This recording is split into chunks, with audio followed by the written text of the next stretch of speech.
Do you find it hard to win games of free-for-all 4-player chess?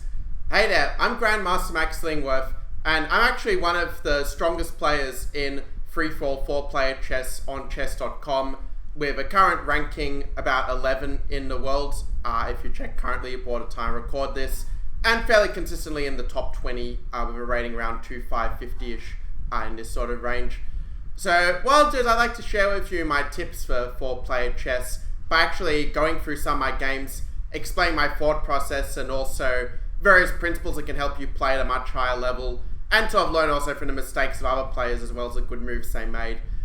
So yeah, really excited to, share my thoughts and, advance the theory of this wonderful game.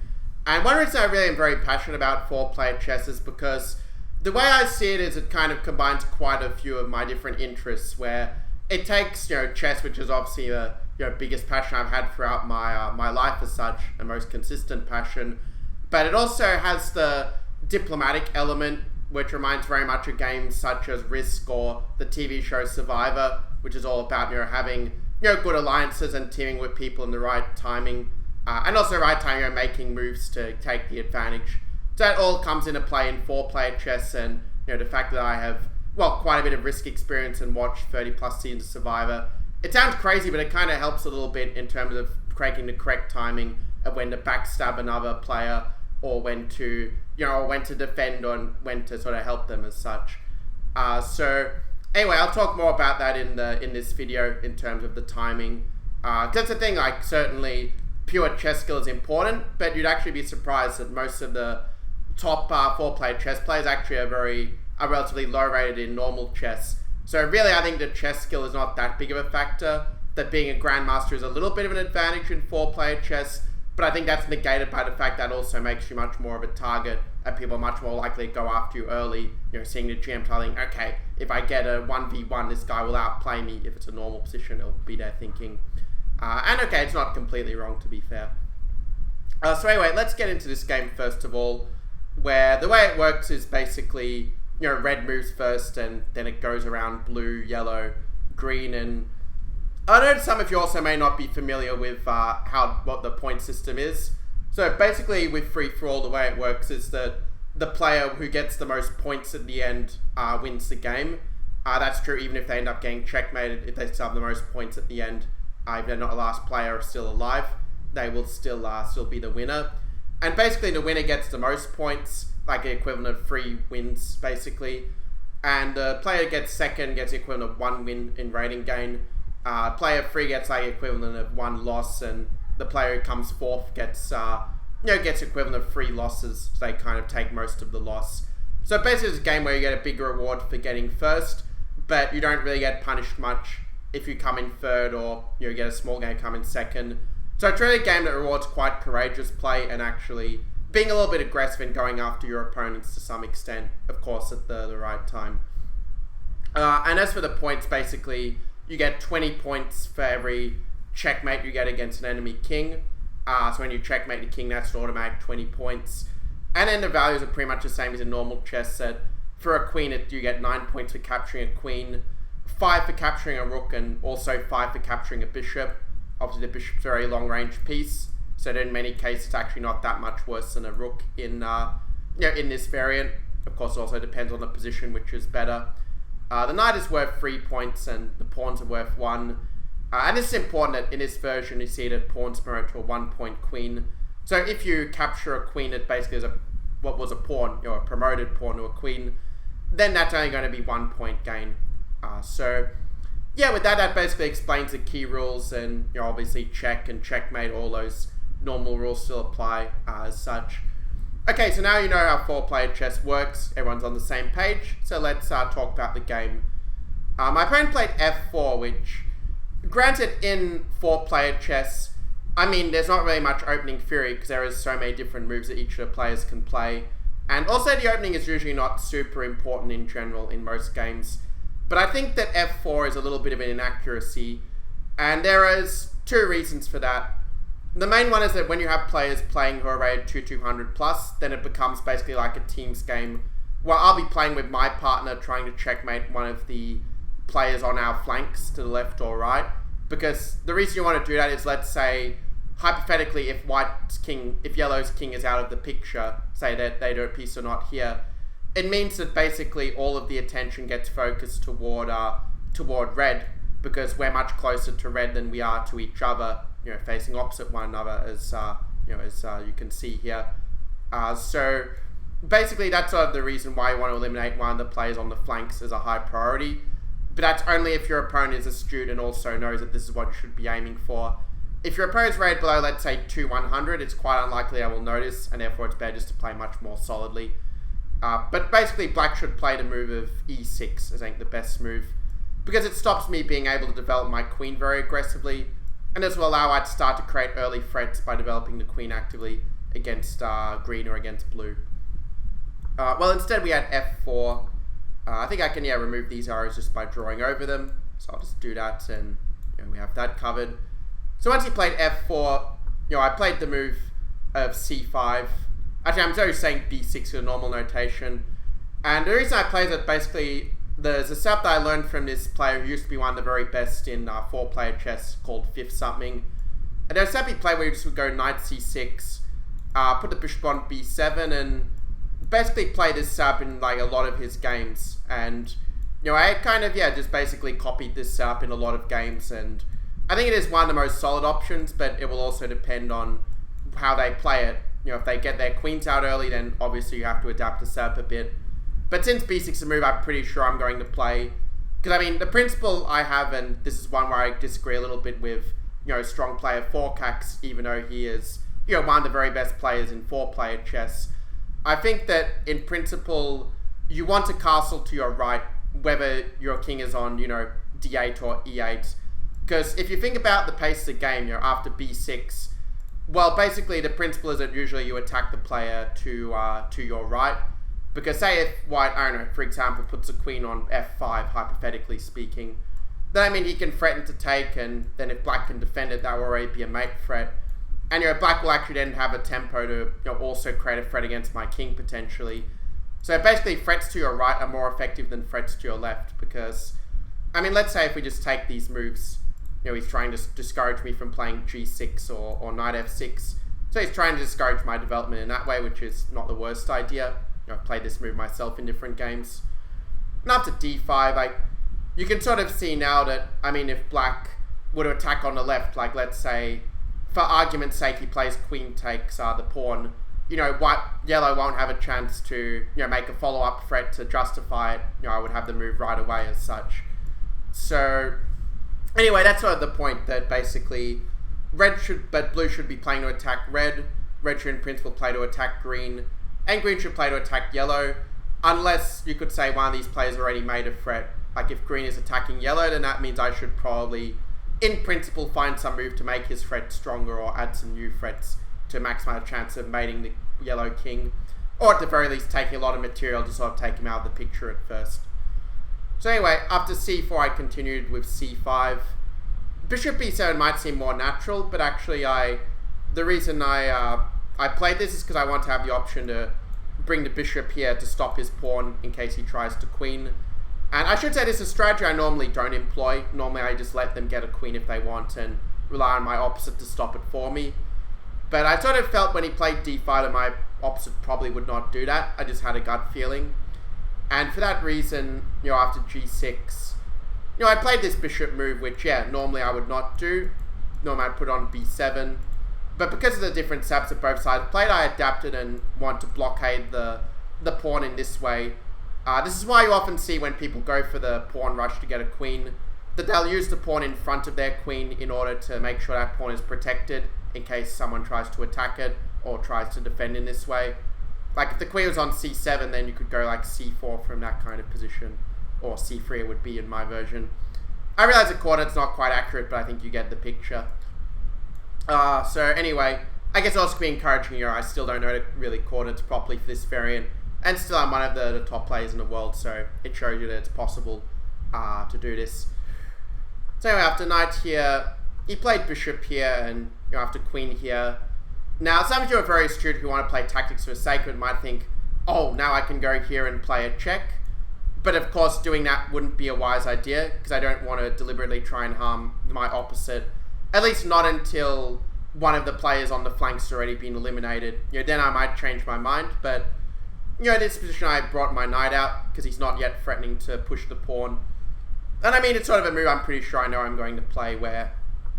You can see one difference here is I'm actually... Once I play c5, it does discourage the idea of castling long when my pawns are pushed in front of the king. So this strategy, I'm already saying, well, I'm going to keep my king in the center in general, at least for a while.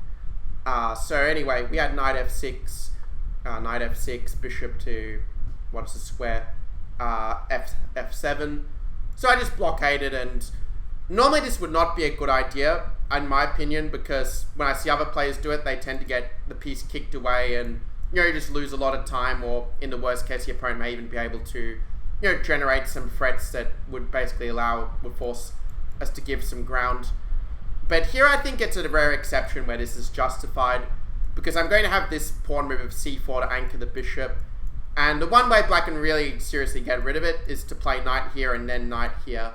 And that takes two moves, and my opposite could, for example, then try to attack and not allow black to continue with his plan to keep the initiative as such on our side. So he played bishop b7, a6, so he wants to be able to develop his bishop. E6 would be a natural square to make sure that the king is well protected for when he goes this way, perhaps. Well, anyhow, after a move of queen here, so I kind of anticipate his idea, c4, and now black has lost quite a bit of time moving the queen around, and so he hasn't really spent that time, well, basically being able to cause some problems. Actually, I think what he should have done is probably played the move of knight here, in fact. Well, I didn't consider this in the game, but this would have been quite strong, because then white could coordinate with bishop. Well, say I make some move like h6 for argument's sake. Well, then he'd be able to give a check, and I mean, team would have a big advantage, because after takes, I mean, later they would have moves like g6 or even queen h6, and white would be able to cause some problems in the process. Like, you could even play like bishop to e7, for example, would be a very interesting idea to really team against him. And yeah, that would be very dangerous. Like, I mean, if they play this team would definitely have a big advantage. But fortunately, he didn't see this. This is also the reason, by the way, that black probably should have played knight c6 instead, because you always want to stop checks against your king in principle, like 99.9% of the time. Because if they can play a check, then yeah, the opponent can cause some problems. Anyway, as it turns out, the partners didn't really coordinate on their side. And I realize, yeah, I'm talking a lot about the opening, but that's because for often the next moves is often just a matter of, well, basically just kind of, well, just assessing the situation and saying, well, okay, who is better and who should we support? Who should we have on our team? Now, you might notice that in this position, I'm actually not playing the knight out, and the reason is that then g5 would come with a tempo, and that may give black some time to maybe try and make an attack on my position later, so I don't really want to give him that liberty in general. That being said, I did actually play knight f6 and sort of break my principle, and the reason is because, say, if he does play g5 here, well, I mean, black doesn't really have a good attacking move. I mean, he's not going to give up the queen just to have their side get two pieces as such. It's not really good based on game theory. So in the meantime, I'll be able to put my knight here, or even perhaps put on d5 was my intention. And then I also have shut off his attack on the bishop. So it's a line I think strategically would be quite good for me, where I provoke a concession strategically, and basically red would not be able to exploit the attack tactically, from what I can tell. So in any case, actually I just realized it's kind of, yeah, I missed that the bishop is attacking. Yeah, it's a little bit late where I am now. So yeah, I would probably have to play like knight e4 or knight g8. But it turned out to be a good gamble, because he didn't play this idea. He played this pawn move, which I'm honestly not that big a fan of, because I think that when you play this move, like, you're sort of creating some slight weaknesses. Like, now I pretty much know that white is going to castle this side, and that can allow me to adapt my plans much more easily. A lot of this variant is about flexibility, ultimately, that the more options you have, the more adaptable you'll be for when they try something like a little bit different to perhaps what you expected, or whatever plan they go for. So now green is sort of trying to play his part, where he is, well, doing some work trying to create a queen eventually, or at least to kick the black queen, the red queen around. Yeah, I know I say like white and black, I'm just so used to it from playing normal chess, but yeah, I'll do has to keep the normal colors. So this move is a very interesting one, playing to go after this pawn, and like, if I was playing as black, green rather, I would probably play knight d7, just so bishop c6 will not come with a check. But it does allow this pawn to be taken, however, which is not ideal. I was just thinking maybe king f8 is a good move here, where, granted, it does break the principle that you don't want a castle on this side to, where your opponent's going to attack you, but I think that because black has lost quite a few tempi with his queen, that it's somewhat justified in that case that, I can also try to attack yellow to sort of keep him busy as such. So yeah, after bishop e6, I mean, this was definitely a mistake. And after h5, I think h5 actually is quite a good move. Although maybe, I was thinking g6 is also somewhat interesting though. Because yeah, it does allow a trade of the bishops, but then the king is actually quite safe on f8. So I think you sort of compensate for the trade of giving up a bishop by actually gaining a bit of time as such. So it's a case where, yeah, when it comes to which trades to make in these, in this variant, it basically just depends on the position. My principle is don't make a trade if it's not really necessary to do so. But if it's sort of a situation where it's kind of convenient and improves your position, or it sort of hurts the opponent a lot more than it hurts you, then it's often a good idea. I mean, say if we take, for example, this bishop g7. I mean, a move like hg6 would be sort of a move that would be an interesting choice in that, after I later take, well, basically it means that both our rooks got activated. Which is an interesting point that sometimes if they end up like winning one of your pawns, like taking one of your pawns for free, it can actually end up being an advantage to you in the long term because it gives you open files to your rook and allows you to much more effectively generate threats, say if your partner or your teammate comes under a big attack, or conversely if your opposite is attacking one of the flanks strongly and your rook can easily come in the attack. So from a game theory perspective, yeah, the idea of activating both our rooks would have been somewhat sensible, I think, at this point. I mean, it sort of harms green and red only. But anyway, after d5, well, black took the pawn, which, yeah, actually is a blunder at this point, because if black had played, I mean, he played the move queen here, which sort of surprised me a bit at the time, because I think that basically red had overlooked my move bishop g7, which basically means that this queen will probably lost, as white is unlikely to want to save this, the red queen just for just to get one mere bishop. Like, it's not really keeping the balance between the teams. However, instead, black should have brought the queen here, and that would have been very unpleasant because now if I play bishop here, I mean, taking actually makes more sense because now you're going to have a lot of checks against the king to follow up. Knight c6 here, and I mean, already white can sort of start thinking about, bring other pieces in the attack. After I take, he can... It's a good question, actually, what move he should play, but, I mean, even a move such as, knight here is quite good. King here, he can then, like, go knight b6, for example, maybe, after queen here and knight b6 or something. Okay, probably queen here is a little bit compliant, but you get the idea that, basically, white does lose a bishop and a rook, but he also gets rid of it on this side. So it's still a decent outcome for my team, but yeah, it sort of allows them to take the initiative, which is quite nice. Actually, probably queen here would be better, so that white could then go queen takes and, use the pin on here to their team's advantage. And I think that would give them an advantage, but not a big one, I would say. So anyway, instead of all this, well, we had queen takes. And yeah, as I mentioned before, I realized I need to help my teammate here. So I played this attacking move. I think that they missed it just because I put the bishop here, so I assumed the bishop wasn't going to move again. But actually this was deliberate. I deliberately played this move with the point that I wanted them to minimize the chance they would see this trick. Because I could tell they were going to go after green. I wanted to help him out, of course. So that it wouldn't be a 2-3-1 against me if green were to die. So after the rook moved to b1, we had takes and... Well, now the advantages for my team, because knight here didn't really do that much. Although they can play bishop takes, and that's probably the move that yellow should have played. Because then red is going to get a couple of checks, and they can start to do some damage there in that case. So that's what should have been played, but instead yellow played maybe a little bit too selfishly for his own good. Because probably he's thinking, okay, I just want to keep all the pieces so I can win, but you have to get the balance right between getting the maximum value for your pieces. That means, for example, if you can get rid of a bishop and knight in return for, say, a bishop or just giving up one bishop, one knight for yourself, from both the opposites, then, that's not a bad deal whatsoever. So after rook takes, I played this pawn up, which has two ideas. Not only am I going to attack here, but also now the queen coming in here becomes quite a big threat. And really this is where we see the problem with yellow playing too passively. He's not creating any threats against me, and that allows me to use my 2 material advantage to create a lot of threats against red. Where yellow's approach is a good one if you want to get second or third maybe, but if you're wanting to get first, it's not a good idea. Anyway, he brought the knight out, and yeah, it's kind of a fine situation where green and red have more points, but the problem is that with having more points at first, it also makes you more of a target, where people will tend to go after the guy with the most points, even more so in my experience than the player with the highest rating as such, at least when we get to this stage. So it means that basically blue and yellow can just build up quite naturally.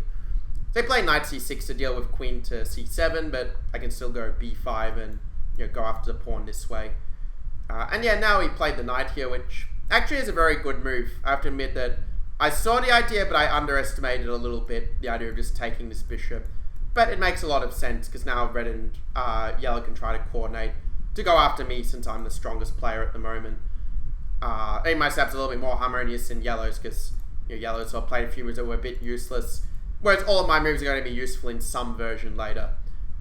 So after knight d7, yeah, he played a5, trying to get some dynamic play going.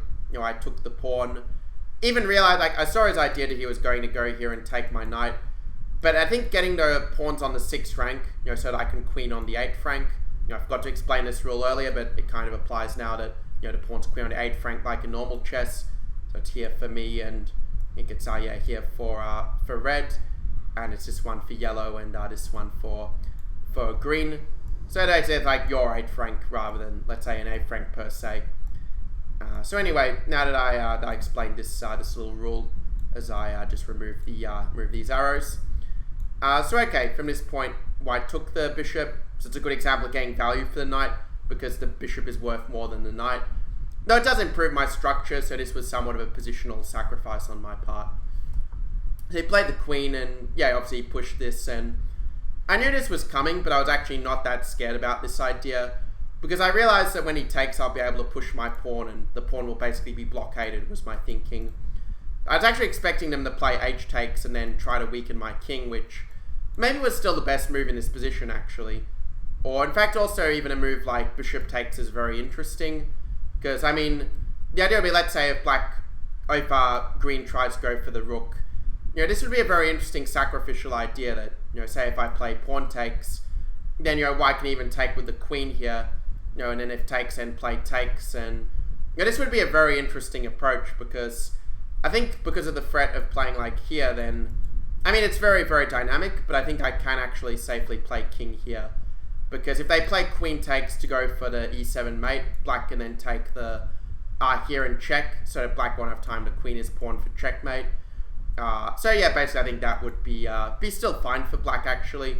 So maybe this attack is not so effective for the partners. But it is the sort of way I think that the yellow should be thinking, and he was thinking a little bit too passively, but to be fair, his e5 or d5 move is actually quite a good one as well. Because it means that after knight f6, well, okay, it means after takes, I guess. Well, in that case, I was going to play the pawn up, but then I realized that taking would actually be very unpleasant to check my king. So I would probably have had a castle and sort of accept that I'll be losing some material. But then with my king being safe, it won't be the end of the world. Or I could put the king back here, which might be a bit more precise, actually.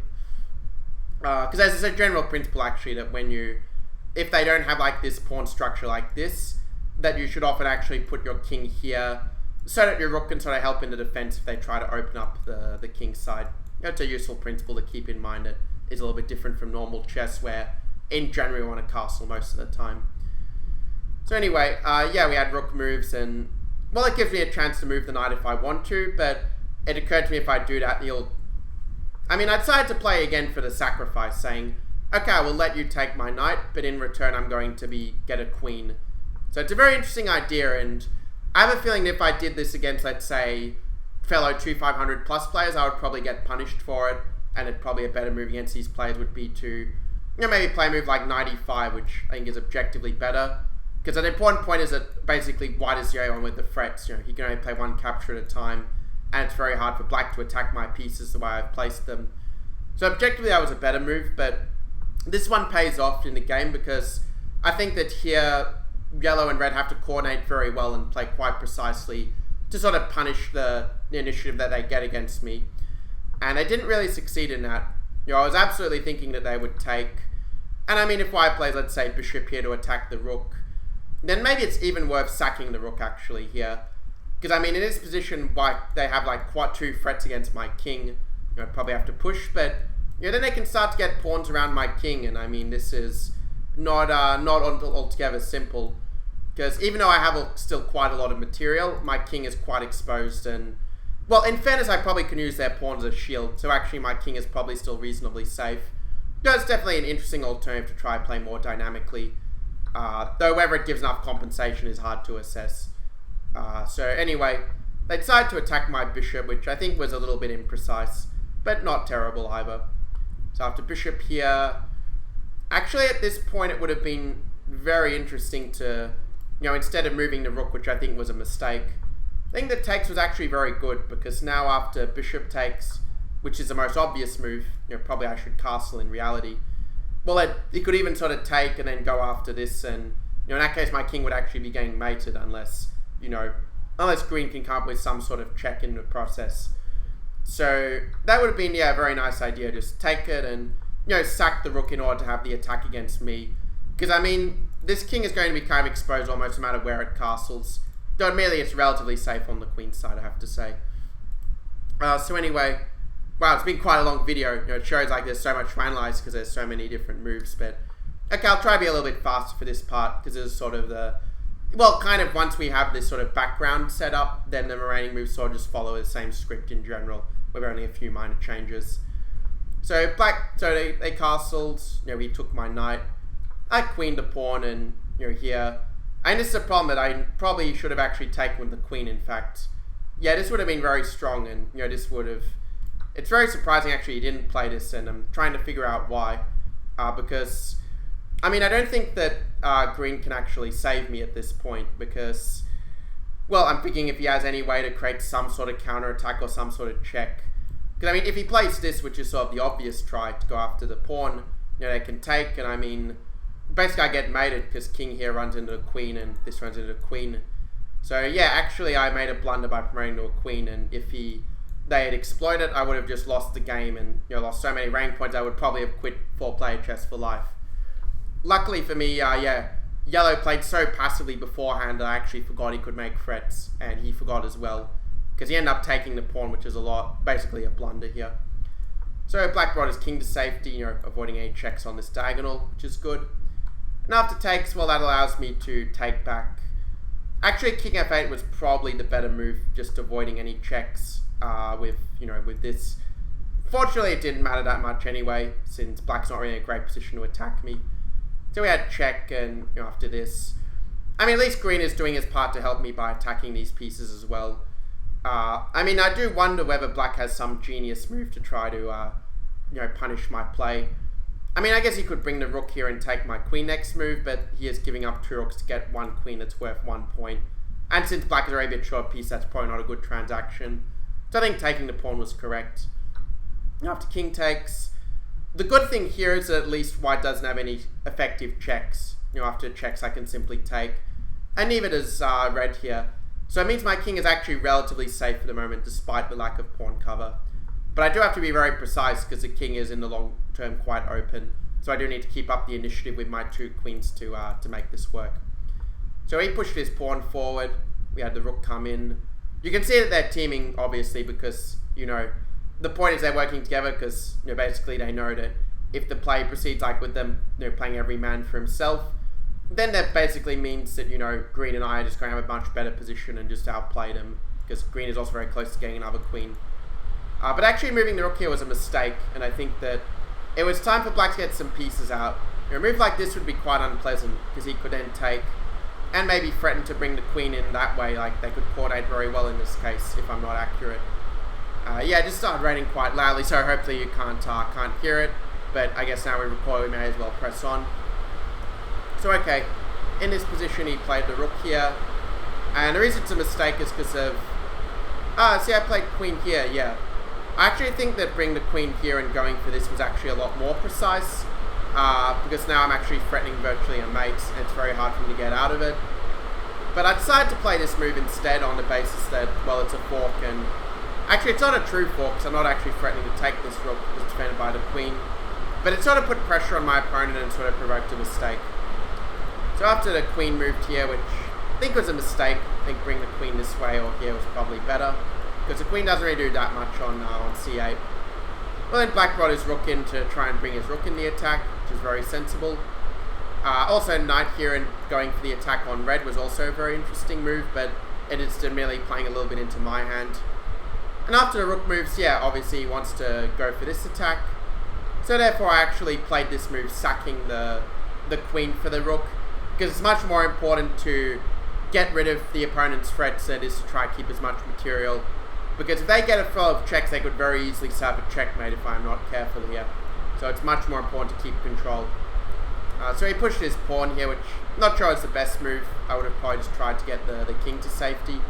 Of course, I'll be able to cast once the queen is taken. So after here, well, green simply pushed the pawn forward, playing the move of, actually took the rook. Yeah, actually it's something I forgot. Like, this is the reason I took the rook, not just to get rid of rook b7, but also because I realized that he would almost certainly take, and that therefore our team would win a lot of material and give us a very big advantage against both yellow and red here. So after the pawn move, which is probably a mistake by the way, I think he had to push e6 again. Well, then I'd have the queen coming in, and black is just getting killed basically.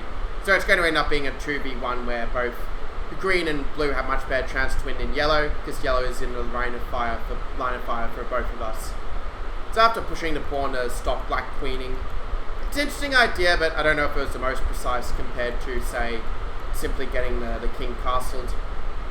Well, here, black simply, or green rather, simply took the pawn. And okay, from this point after the pawn moved, he probably should have pushed here instead, tried to run this way, but he's losing anyhow. Well, then I take, and basically green is very happy to get rid of red, because that means he has, basically only one side to worry about. So after the knight moves, he brought his bishop to safety, and then after this, black resigned rather than, allow the checkmate. And that played very much in my favour actually, because then at least, green maybe could have got a queen, and then the play would have been much more balanced between the sides. But because of the way it happened, because black resigned, it meant I was able to take here, and well, now basically I'm a huge favourite to win at this point, as I have more material than, either green or yellow, and I also have more points. Now, the only trade-off is that it does mean that, also because I have a higher rating, they're very likely to team up on me. Like, if they are playing rationally at this point, they would now start teaming against me, and from this point basically try to stop me winning, because they get a lot more points if they get first, and basically they already have third and second more or less secured, so they may as well go for first, because there's not much to lose and everything to gain by teaming at this point. However, because they'd been attacking each other, this is where the psychology comes in, where I find that for most free-for-all players that they really struggle to team up with a player that they've previously been going after, or who's previously been going after them. So therefore they'll often keep on attacking each other in the actual game, even if it's not in their best interest for either side to do so. So that's sort of something that also really came into play here. Moving the bishop was quite passive compared to getting the king castle, because I think that here, yellow really needs every piece he has in the game, because I have a material advantage and can overpower him with force if he doesn't. So black started pushing the pawns, and this was not a bad strategy by black to try to make a queen, but the one disadvantage of doing this, it made me realize, okay, if he gets a queen, he has more material than me and a safer king, and he can potentially beat me from there. So I realized that this was the moment for me to actually help yellow to attack green, so that way, even if if yellow checkmates green, it'll mean I'll have more material that can just easily beat yellow from there, and vice versa if green defense is able to attack yellow as such and checkmate. So yeah, having the points gives me a lot more flexibility and options. Probably a better option for green was just to put all the pieces to defend the king, make yourselves undesirable as object of attack as possible. And if he did that, probably it'd be likely that, yellow might give up and start attacking me. Granted, that here takes and bring the queen here would still be very unpleasant though. So maybe black has to actually just take here and, sack the exchange in order to keep the king safe, and the king safety is very important in 4-player chess, because if your king's not safe, you're going to get checked everywhere. They're going to be more likely to attack you if you're the easier target, so to speak, and so just kind of bad news all around if your king is exposed. But yeah, I think that this was probably the turning point of the game, where there are a lot more moves, but basically from here it becomes pretty one-sided.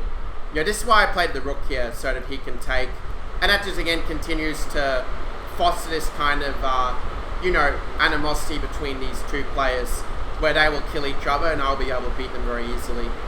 So after takes, I could just leave it and just say, okay, I'll let you guys kill each other. But these pawns do give black very serious counterplay, and so I actually took here with the idea that I'm basically offering yellow to get second place. Like, he can play queen here, and yeah, he's absolutely going to lose in the arising position because he has no material, but it means he'll gain a small number of rating points, because not every 4-4 player is going to play purely for first. A lot of them will take the second place on offer if they think that they can't really win with normal moves. But to yellow's credit, he did keep fighting, where he put the queen here, black took, and I realized, okay, now that I played this attack, like, green is going to be thinking, okay, now I want to get after blue, because blue turned on me. So I knew that I had to keep attacking, because we're basically already enemies at this point. So, okay, let's help yellow get the attack, because maybe yellow also just didn't see the mate in one, like, maybe didn't see that my queen was covering the square before. So, okay, let's give him a second chance, and, if yellow were to play some move like king here, then I would know that they're both teaming against me, and I can adapt my plan accordingly. But yellow, it turns out, I think he just missed the mate in one, because now, yeah, he played this, and, well, at this point, I think I don't have a force mate, but I think it doesn't matter too much anyway, because by playing the check, I basically just allow him to take the queen, and that will sort of allow me to more effectively attack their king, and also gets rid of a valuable defender of this king as well in the process. So I decided to play an improving move where I hold back yellow's play, but at the same time prepare to bring my rook in the attack.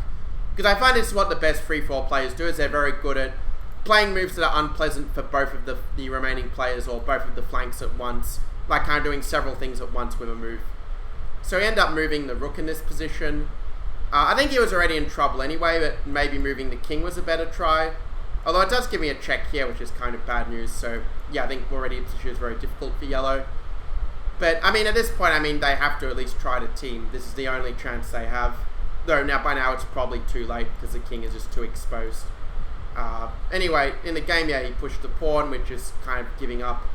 So I played a check, and the reason I chose this check is because I realized if I put the rook here, that he will be able to checkmate without needing to sacrifice any pieces.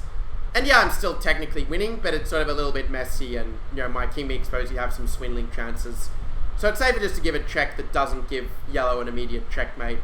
Because yellow's really more likely to get the checkmate against this king based on the fact that, well, he gets to make the second move before it's green's turn. So I end up pushing the queen here, which seemed a bit weird to me.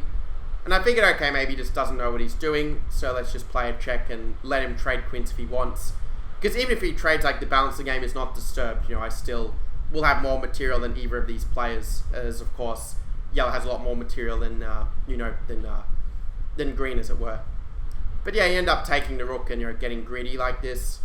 And now, again, I followed the principle of attacking both players, where I put the queen here, basically making sure that I give a check, but at the same time also threaten mate with queen c6. So after he blocked, it's sort of very funny, because actually here, green missed an opportunity to take second place. Like, if he takes here, yeah, he gets made into a queen here and the queen coming in. But the thing is that yellow has so little material remaining that basically, he would have 41 points, and, yellow's not going to get 9 more points in that process. So he had second, and, that explains the comment that I wrote here. But instead, yeah, he played h6, sort of giving up and, allowed me to checkmate. And yeah, from here, I just claimed the win. So yeah, basically that was this game that I played. And, well, initially I was going to show several games, but to be honest, like this one, yeah, like these games are quite involved to actually analyze, because there are just so many moves and so many different possibilities with 4 sets of pieces.